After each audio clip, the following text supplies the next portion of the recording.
This is Nancy Pelosi earlier today defending Joe Biden, who yesterday called President Trump's opposition to mail-in ballots, which have some problems, as being un-American. This is what Nancy Pelosi said today. We also have to save our liberty, the life of our democracy. And voting by mail is central to this in any event, but at the time of the coronavirus, very essential. Wow, that gives me a lot of confidence. Well, joining me now to talk more about this, Missouri Senator Roy Blunt. He's the chairman of the Senate Republican Policy Committee. Senator, welcome back to Washington Watch. Tony, great to be with you again. Well, Senator, we have a lot of states now, this big discussion taking place in Washington and all across the country about projecting that we're going to need mail-in balloting on a much broader scale come this fall. Does that raise your level of concern? Well, I think it does for a couple of reasons. One's just a very practical reason that adjusting from whatever system you have to a system with big changes is hard to do. It's hard to do in any election.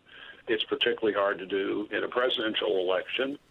And two is, while I think ultimately how a state conducts its election should be left to the state, not the federal government, I have concerns if you don't have real safeguards on who gets to cast that ballot and who actually receives the ballot and who collects the ballot.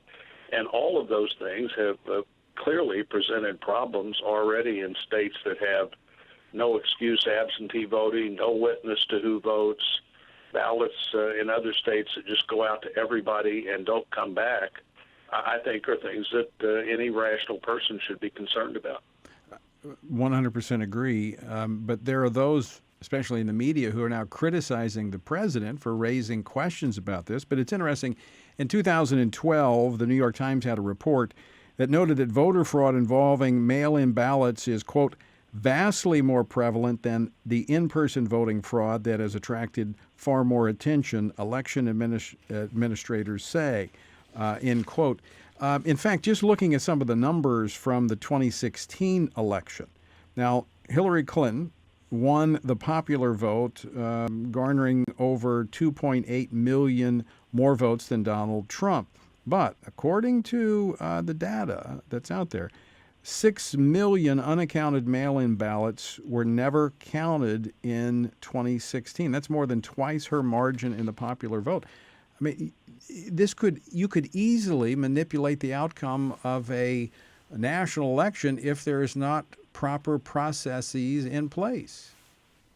Well, I think the reason that states have traditionally been very thoughtful about moving beyond this place where you have the traditional absentee ballot, and anybody that works from home, anybody that's had a long-term illness, has some sense of how that traditional absentee ballot system works, and that's not what we're talking about here.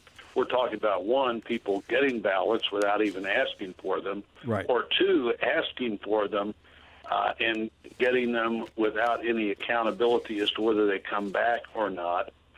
In any election, a presidential election, a governor's election, a county official election, could be decided by ballots that are collected by somebody else and not sent in, ballots that are gotten out of somebody else's mailbox and marked for your candidate and sent in with an unwitnessed fraudulent signature. All of those kinds of things should be problems, and election officials should worry about that. I was the chief election official or a local election official in Missouri for 2 decades.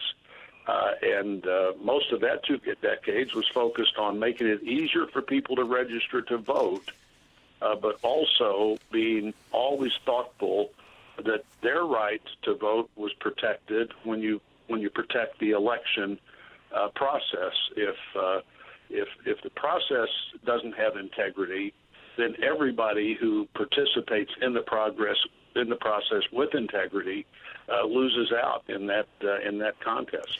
And that's in fact, Tony, they had an election that the Democrat majority reversed, that a Republican won in the 2000. I guess it was the 2016 election, maybe been 18. I guess the 2018 election, because of ballot harvesting where people go get absentee ballots. They're sent out as absentee ballots and collect those and either send them in all together or in some other way have control of that ballot for some time before it gets back to the polling place. This is the standard part of the process now in states that have overwhelmingly Democratic elected officials like California. Ballot harvesting is the one thing that in the House so-called election reform bill they didn't outlaw, even though they had just refused to seat a Republican member because of ballot harvesting. Yeah. And California, in fact, that cost a couple of Republican seats out there. And to the point that you make about these, we're talking not about those who request a ballot because they can't get to the polls or they're sick or they don't want to. They want to be protective of any kind of health risk. These are ones being sent out in the mail to everybody, which is what's being proposed. And as you pointed out, this is where the ballot harvesting comes in, and it makes particularly the elderly and others a target for those that would prey upon them and deprive them of their vote.